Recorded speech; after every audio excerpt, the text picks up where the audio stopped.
Hi, everybody. Welcome to Bayou Time. I'm Stan Gravois, filling in for Jason DeGay tonight. Got a great show for you. In our first segment, we will have Houma Police Chief Todd Duplantis here on the set with us. And Chief Duplantis is going to stick around for the remainder of the first hour of the show. Special guests on Sergeant Lee Lines, Mary Lynn Stewart, and Ashley Munson are all going to talk about the Neighborhood Watch program, as that actually their big national night out is coming up pretty soon.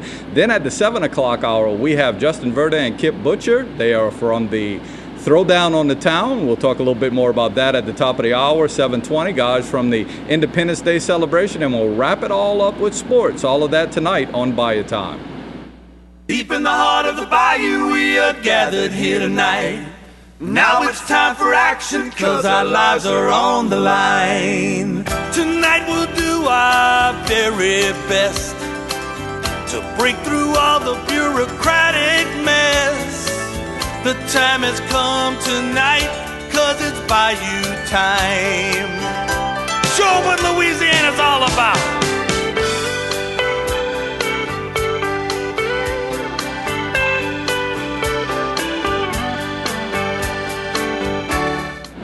Hi again, and welcome to Bayou Time. Stan Gravois again filling in for Jason DeGay, and it is my pleasure to have here at the desk with me tonight the Houma Police Chief, Todd Duplantis.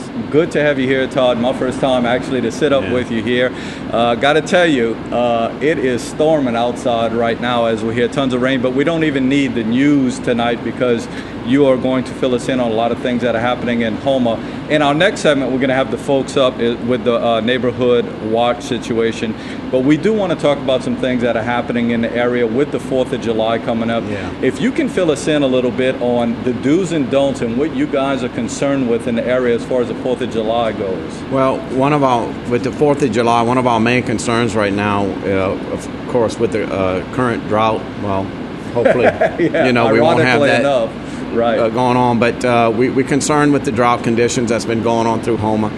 And it is illegal to ignite fireworks within Terrebonne Parish. Generally, in the past, what the officers have done, we received a lot of complaints where the officers would respond, and most of the time they arrive on scene, fireworks already popped. It's hard to make a determination who's popping the fireworks. So what we would do, they would confiscate the fireworks, and we would dispose of them. But this year, I'm asking the officers to be very diligent on the fireworks this year, and we're going to be issuing summonses to people that are going to be out, illegally popping fireworks. So what I want people to understand is that if anyone's caught popping fireworks illegally, they can be sentenced up to 30 days in the parish jail and fined up to $500. So not only is it dangerous, it's illegal, and again, it can cause a fire. And that's one of the things I think that some people may not realize. I mean, if you pop a bottle rocket off and, it causes a fire and causes damages, of course, you could be held responsible. So we're very concerned with that. We sent out a news release. There will be extra officers will be patrolling out and about, specifically trying to locate people that are popping fireworks illegally. Now, one of the things we try to encourage is the July 2nd parade, and there's going to be a firework display. And that's one of the things that we try to encourage the public. Instead of popping your own fireworks, go out to the event that's sponsored and let the professionals do it. Right, and it's going to be to an extent where it's going to be so much more, than just popping a firecracker and such. I would imagine this year is, like you said, a year that we kind of have to watch things a little bit more. And, of course, as we're saying that, it's raining. Right. But it has been very dry. Yeah, it's been a problem for us. And like I said, generally in the past, the officers, I think, have been they've used their discretion. And I don't think they've been charging people accordingly. I mean, we've been giving a lot of breaks. And I'm here tonight to tell the public that I'm informing the officers that needs to discontinue, and we need to start taking action on these violators. Very good. As we were coming on the air, we were kind of talking about the Dularge Bridge situation. If I'm not mistaken, is that resolved at this point? Yeah. From our understanding, the bridge has been open, which during this time, and one of the things I wanted the public to understand is when the bridge is out, it does cause a lot of traffic congestions for us. And I spoke to traffic officers on how we can alleviate the problem. with the traffic jams. And one of the things the public can do is the intersections. If you can't get through the intersection on a green light, don't chance it. Don't get in the middle of the intersection, and that's what we've noticed been happening. Cars are getting stranded in the middle of the intersection, and it's causing a worse problem than we have. Now, one of the things we've done, we've been issuing citations, and I want the public to understand that if you do get stranded in the middle of an intersection on a green light, it's just like running that red light. So you can be cited for it. So we're asking the people to be aware of their surroundings, especially when traffic's backed up. Make sure you can complete the intersection. Grand Canyon Tunnel has been a major problem for us. Grand Canyon, Maine. They come across there and they block up the entire intersection, and it's causing some problems for us. So you're asking people to have a little bit of foresight. If you know that light has been green for a while, you might want to hold up as you get to the intersection. We did receive a lot of complaints, and I will say we are in the process of developing a plan. We met today for a couple hours actually.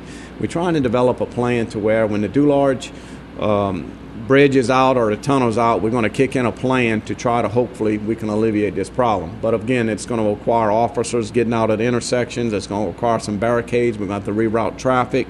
And again, we don't know if that's going to be a solution to the problem, but we're trying to work on something to where we can alleviate as much of a traffic jam as possible. I mean, we limit it to where we can direct the traffic. A lot of times we direct them from one area and we end up with a bottleneck at another area, so it's a touchy situation. When we get back from the break, we're going to talk a lot about the Neighborhood Watch program, but is there anything else upcoming? And of course, Chief Duplantis is going to be up here for the next hour with us, and we are going to open up the phone lines a little bit later, folks. If you want to call in, if you have a question about the city of Houma and things dealing with the police department, you can do that a little bit later in the show. But is there anything else coming up before we maybe get to the Neighborhood Watch? A couple other things. The handicap parking, we still enforcing handicap parking. I know I came on last month and explained we did enforce it, and we're going to continuously do that. So I'm asking people to be aware of the handicap parking areas. And also, we've been getting a lot of complaints throughout the city. Mulberry, I know Neighborhood Watch groups on the north side of Houma, throughout the community, of individuals going door to door trying to sell alarm systems. And I contacted the parish. There are two companies, Nationwide Security Solutions and Pinnacle Security. They do have permits to go door to door. And apparently they go on trying to sell alarm systems, which that's fine to have a permit. However, I'm being told that some of these salespeople are telling the residents that giving them false information pertaining to crime. Some of them are telling the residents that Houma's got a high crime rate, and they're telling the residents things that are untrue. So if I'm asking the public, if any of these individuals come to your residence and they're telling you information, they should have the permit on display around their neck. They should have the permit on display, and they should not be telling them information about, the crime rate going up in Houma.